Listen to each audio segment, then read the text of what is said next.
नमस्कार मित्रांनो, इन्व्हेस्टमेंट माहिती यूट्यूब चॅनलवर तुमच्या सगळ्यांचे स्वागत आहे. तर मित्रांनो, आजच्या व्हिडिओमध्ये आपण 28 मार्च 2025 पासून Nifty small cap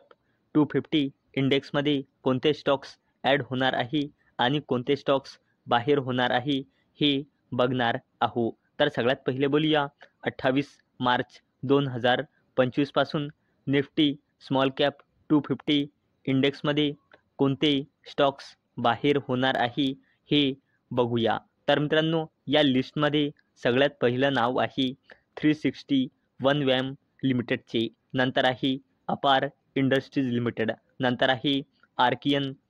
chemical industries limited, नंतर आहे अवंती फीड्स लिमिटेड, नंतर आहे बालाजी अमाइन्स लिमिटेड, नंतर आहे बिर्ला कॉर्पोरेशन लिमिटेड, नंतर आहे ब्लू स्टार लिमिटेड, नंतर आहे सेलो वर्ल्ड लिमिटेड, नंतर आहे केमप्लास्ट सॅनमर लिमिटेड, नंतर आहे CIE ऑटोमोटिव्ह इंडिया लिमिटेड, नंतर आहे इझी ट्रिप प्लॅनर्स लिमिटेड, नंतर आहे Equitas small finance bank limited, नंतर आहे फाईन ऑर्गॅनिक इंडस्ट्रीज लिमिटेड, नंतर आहे GR इन्फ्रा प्रोजेक्ट्स लिमिटेड, नंतर आहे GE Vernova T&D India limited, नंतर आहे ग्लेनमार्क फार्मास्युटिकल्स लिमिटेड, नंतर आहे गुजरात अंबुजा एक्सपोर्ट लिमिटेड, नंतर आहे Gujarat state fertilizers and chemicals limited, नंतर आहे JK लक्ष्मी सिमेंट लिमिटेड, नंतर आहे KSB लिमिटेड, नंतर आहे महिंद्रा लाईफस्पेस डेव्हलपर्स लिमिटेड, नंतर आहे Motilal Oswal financial services limited, नंतर आहे नॅशनल ॲल्युमिनियम कंपनी लिमिटेड, नंतर आहे नुओको विस्तास कॉर्पोरेशन लिमिटेड, नंतर आहे राजेश एक्सपोर्ट्स लिमिटेड, नंतर आहे Ratnamani metals and tubes limited, नंतर आहे सनोफी इंडिया लिमिटेड, नंतर आहे Sun Pharma advance research company limited, नंतर आहे TVS supply chain solutions limited, नंतर आहे Ujjivan small finance bank limited, नंतर आहे VIP इंडस्ट्रीज लिमिटेड, नंतर आहे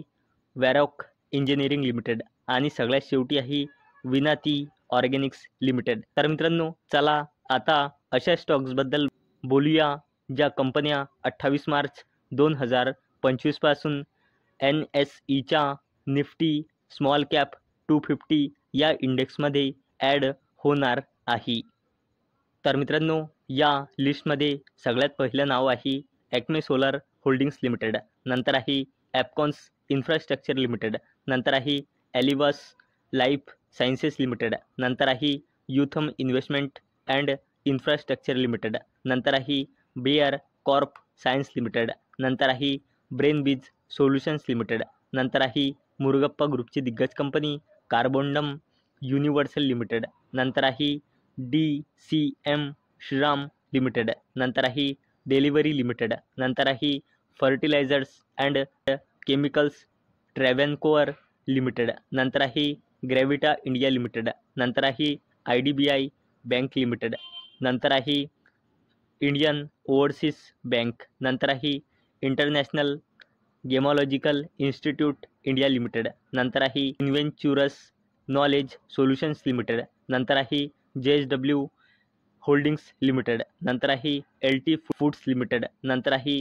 नवा लिमिटेड, नंतर आहे न्यूलँड लॅबोरेटरीज लिमिटेड, नंतर आहे निवाबुपा हेल्थ इन्शुरन्स कंपनी लिमिटेड, नंतर आहे PG इलेक्ट्रोप्लास्ट लिमिटेड, नंतर आहे पुनावाला फिनकॉर्प लिमिटेड, नंतर आहे रिलायन्स पॉवर लिमिटेड, नंतर आहे सॅगिलिटी इंडिया लिमिटेड, नंतर आहे साई लाईफ सायन्सेस लिमिटेड, नंतर आहे Sharda energy and minerals limited, नंतर आहे SKF इंडिया लिमिटेड, नंतर आहे टाटा केमिकल्स लिमिटेड, नंतर आहे टिमकेन इंडिया लिमिटेड, नंतर आहे transformers and rectifiers India limited, नंतर आहे वॉकहार्ट्स लिमिटेड, नंतर आहे defence company Zen technologies limited आणि सगळ्यात शेवटी आहे ZF commercial vehicle control systems India limited. आणि मित्रांनो, या 33 कंपन्या अशा आहे जे NSEच्या निफ्टी स्मॉल कॅप 250 इंडेक्समध्ये ॲड होणार आहे. 28 मार्च 2025 2025 पासून. तर मित्रांनो, अपेक्षा आहे हा व्हिडिओ तुम्हाला आवडला असेल. तर मित्रांनो, जर तुम्हाला हा व्हिडिओ आवडला असेल तर या व्हिडिओला लाईक करा आणि चॅनलला सबस्क्राईब करा. आणि मित्रांनो, हा व्हिडिओ फक्त आणि फक्त एज्युकेशन पर्पजसाठी बनवलेला आहे. माझ्याकडून काहीही रेकमेंडेशन नाही की तुम्ही या स्टॉक्सना बाय करा, सेल करा किंवा होल्ड करा. तर चला भेटूया नेक्स्ट व्हिडिओमध्ये. तोपर्यंत टाटा, बाय बाय.